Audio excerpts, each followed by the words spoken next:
Let's get this started. I know people are joining up right now, and I thanks everybody who's jumping on this call and supporting this cause where I'm coming online every Thursday 9 p.m. to answer some of your question as well as have discussion about BIM or construction technology in AEC industry.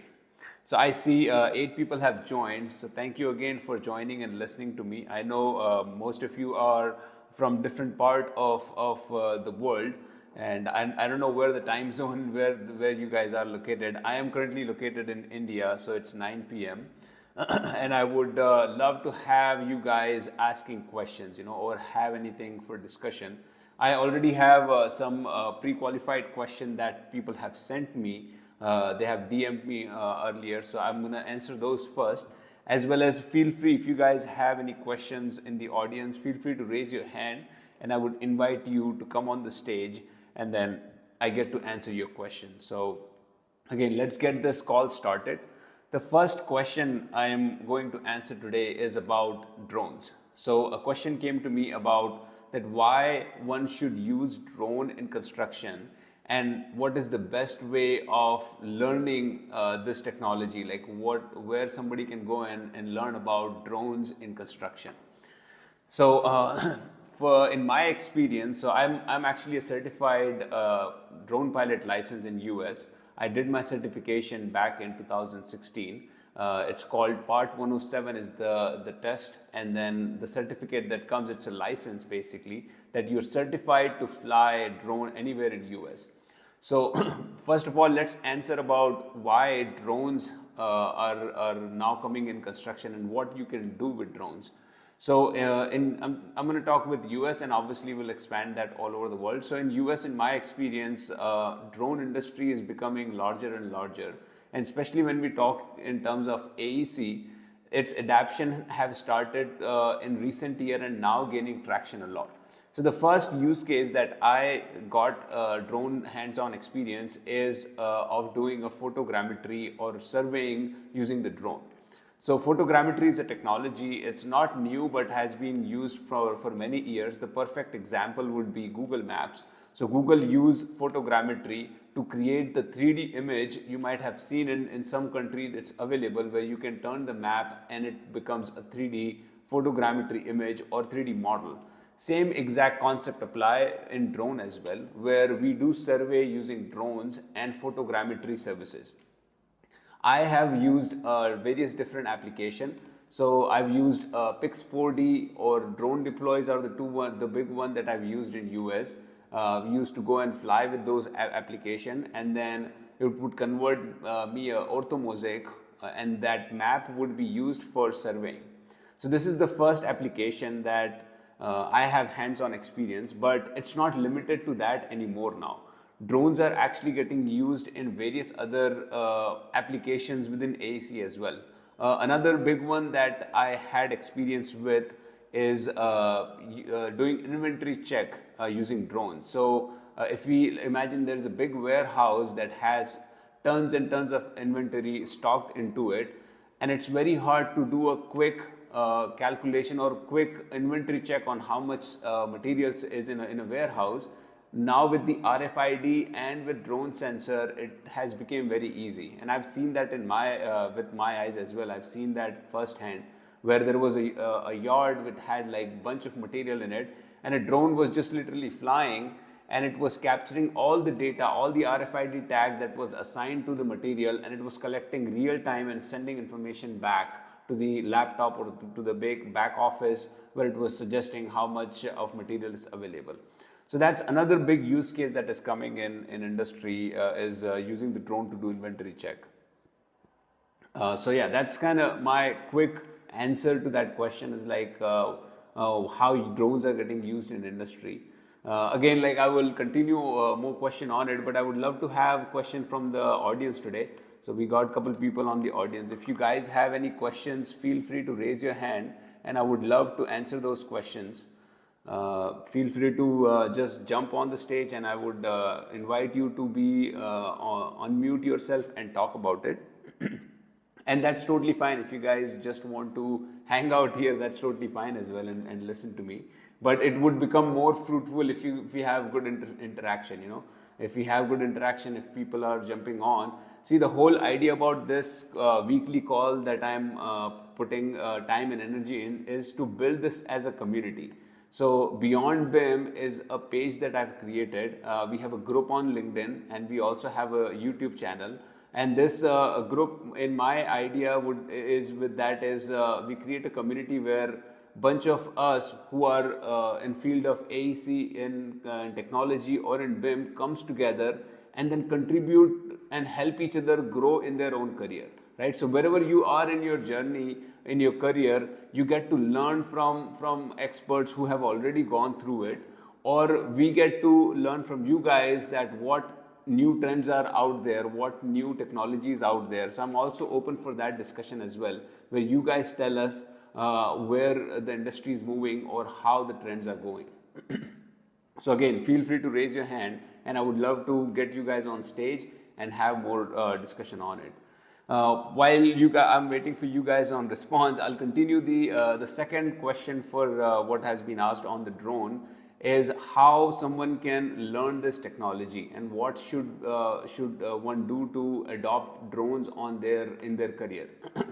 So yeah, the biggest answer on this one would be adaptation, where you need to find and right application or the use case for drones, right? So drones definitely sounds like very fancy idea or very innovative as well as like attractive, that I want to learn how drones are done or whatnot. But if you don't find a good use case of it, if you don't find good application within your work or within your industry, then there is no use of it. Yes, you will learn drone to how to fly it, but after that it just becomes a thing. So rather, first focus should be on finding an application where you can apply this, right? If you are directly working on job site, then you have better chances because now you have something to apply this knowledge or this application to. Now the second part of that is finding what regulations are there in your country or in your region, right? So each country has their own different region or different regulations that applies. So you have to find out what other regulations are available. Let me invite, I think Kazir is raising hand, so let me allow you to speak, Kazir. And we'll continue that question, but Kazir, if you have any question, feel free to throw that in, and I would love to answer that first and then jump back on the other one. You can unmute yourself. Good evening, sir. Hi, good evening. Sir, I'm a BIM engineer in a company, and I'm drafting the sheets now. Okay. I'm a BIM engineer in a company. Sure. And drafting the sheets, and someone said that BIM will be like a draftman, and you will be a draftman in your entire journey. So I'm confused that should I stay in this or should I go into the management? And I asked you to your inbox, and you didn't respond on your inbox, so I'm here and I'm asking that what should I skills up to me? Can you please guide?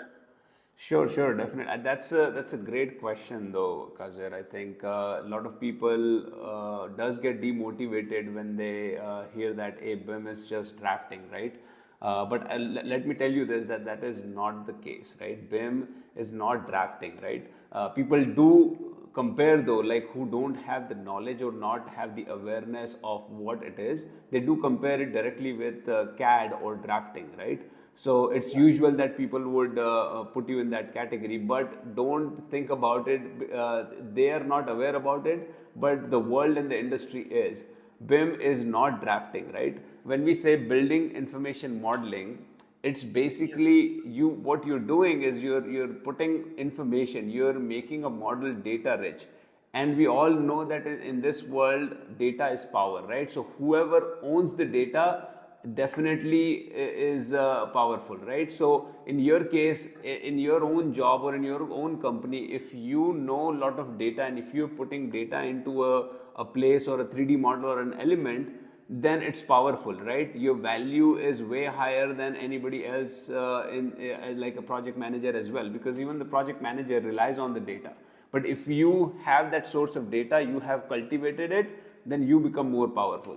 So what I would suggest is rather than thinking BIM as just a drawing tool, start thinking about BIM as more of a management tool. You know, how can you incorporate information within this model, right? How can you start cultivating different information and present it in one place? Then automatically your role becomes more and more important. Okay, okay. Did I answer your question? Yeah, yeah. Thank you, sir. Yep, perfect. What should I learn for that? Okay, so learning for that right now, I would suggest that you're like a fresher, right? Like you just came Yes. out maybe couple year in college, yes. So you have that mindset where now what's happening is softwares are becoming more open-ended. That means that now they're allowing coders to come in and recreate the software based on their needs. So I would suggest that start learning some of the language. I know the language is very hard. For a lot of people, it doesn't come that easily. Computer language is very tough. But in current days and age, trust me, if you know even a little bit of language and if you know how to write a code and API, you would be going way far in your career down the line. So I would suggest start learning some of the languages that directly relate with your software and that allows you to write some of the custom codes for those software. For example, Revit, right? If you have you used Revit? Yeah, yes, sir. I use it. Right, so Revit allows it has an open source available, an API that you can actually create your own custom tools, your own custom application within Revit, and that is very powerful. If you start learning it and spend maybe another 1 year to learn how to do that, automatically I'm telling you that within your company you'll be a star.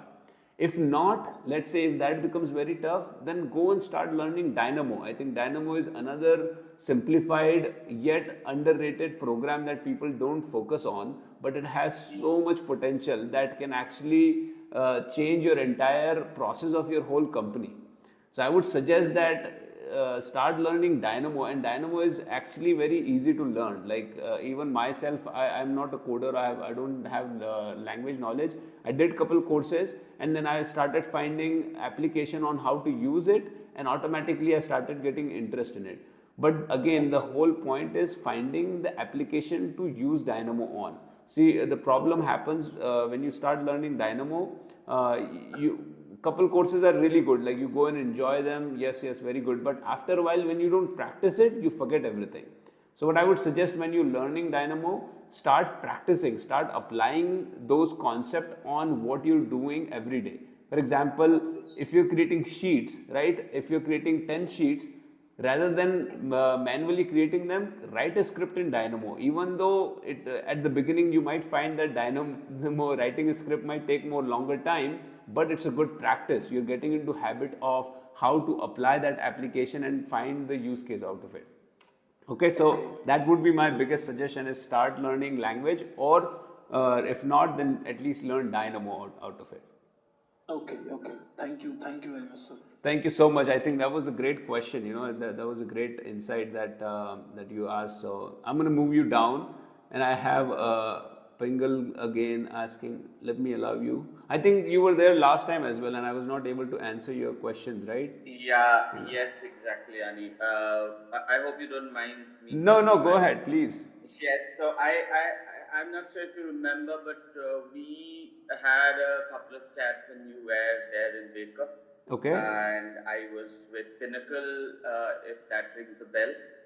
Pinnacle Infotech Okay. Solutions is a BIM service provider, and I was just I am from a very different perspective. I'm from this PD side of Okay. things and BIM, and I've been in the industry for like some 7-8 years now. Okay, I've been nice. with Pinnacle. Then I took 2 years off from BIM, and now again I'm back. Like some 6-8 months, I'm back with BIM. Okay. With a different company based out of Boca in Florida, and with Nice. their on offsite offices in India. Nice. So although I'm working from India, so I just wanted, since you have been there, you've seen a lot of it, have been sort of in the management where the decision of outsourcing comes. So what is how has things evolved? Because I am finding a bit difficult. See, I have always worked on the architecture, structure, concrete side of things, and Okay. now I intend to manage a team of PD guys with the entire focus on the entire BIM stuff for North America. Uh-huh. So I just wanted to have your view on how is the outsourcing scene out there, and is it still that open that people in US are open to outsource their work to countries like India, Philippines, and I'm more concerned about India, Yes. or like because I have myself handled targets worth of 4.5 million only from structural engineers, and I've been very successful in achieving more than 80-85% of targets working with Nice. big, very big firms in US and Canada. Yes. But yeah, over the last 6-8 months, I think I'm really struggling to get those responses out, and Sure. seemingly getting a lot of negative responses saying that hey, we have our in-house team. We've been busy, and our in-house team was our get support, so we don't think we need any outsourcing help or something. How has the scene changed? If you can give me an insight on that. Sure. I think that's definitely a great question, and I might be spelling some beans out of my own company as well, right? But Absolutely. hey, this is a community where we all come and support each other, right? So I would definitely love to answer this question. So for sure that things have changed a lot, right? When outsourcing, when you consider, let's talk about even back, not just recent back here, but let's go 30 more years back, right? So if we think about like when companies were starting outsourcing, right? Outsourcing was just a concept. At that time, I think it was a new concept, and a lot of companies in US were encouraging it, right? They were thinking that, oh, we don't have that support service, let's establish it. And not just in construction industry, it's also heavy on IT industry, where you have your back-end support offices. A lot of companies, all of them are there, right? Like TCS is completely entirely based on outsourcing model, right? So it has been a successful model for many years, and I see that it will be a successful model for another 5-10 years. When I say 10 years, because I'm seeing that AI shift is coming pretty rapidly, and it might shaken up things a little bit for outsourcing, and that includes myself as well, right? My own company as well. But recently the shift has changed. You're right that getting responses are very hard now, because again, this field have become very saturated now. There are many players in the business, right? What I'm seeing when I was at Baker, I was getting at least 4 to 5 emails a week. A new company is emerging, and they were just pitching me that, hey, we have this solution. They were pitching me non-stop, and I came to a point where I started ignoring those emails right away on the subject line, right? As soon as I see them, because what's happening is people are not realizing that sometimes when you just over pitch thing, it doesn't work, because the client is not in need of the service at that time when we're pitching, and we're just giving them a solution which they don't need it, right? So this saturation have created this red ocean, you can call, right? Where now you have a lot of fish in the ocean, and it's very hard to compete with everybody, and then we have obviously big sharks as well in the pool, who can put more resources and get more work out of it.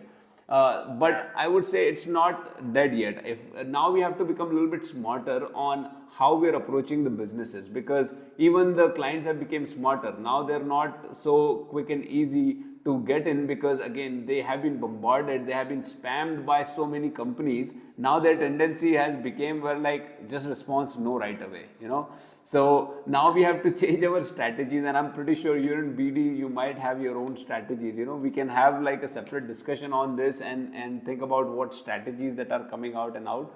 But I do feel like that is one of the reason that you're not getting responses, because of the saturation, because of each companies popping up quickly, and then clients are just fed up of that, where they're just ignoring everybody, that even if there is a good business opportunity, they're ignoring because of this. Yes, and definitely that rate catch is no more. I think that's no more the USP, because a lot of things are happening. Yeah, and one more thing I have seen, if you're aware of these companies, a lot of the US based companies have started opening their offices in India. It was very surprising to me Yes. when I came back 2 years. I had a client called McNamara Salvia, if you're aware of them. Yep. They've just opened their Exactly. Yep. offices in Pune, and lot many others have done. So yeah, that is kind of surprising that people are now bending back to India to open their offices. So to get that Yeah. means educated people on board who can do the sort of even design part Yeah. of things. Uh, I'm not sure if you're in line with that, but like, do you think that they are open to outsource the design part of it as well, just not the drafting part?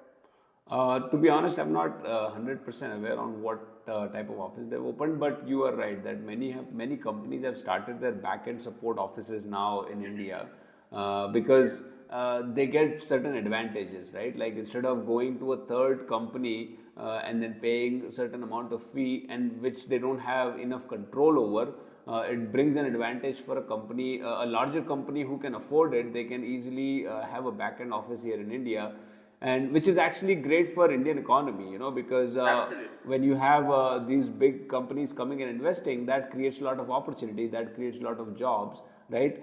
But at the same time, it brings a lot of competition as well in, right? So it becomes even Yes. more challenging to survive and then find those work.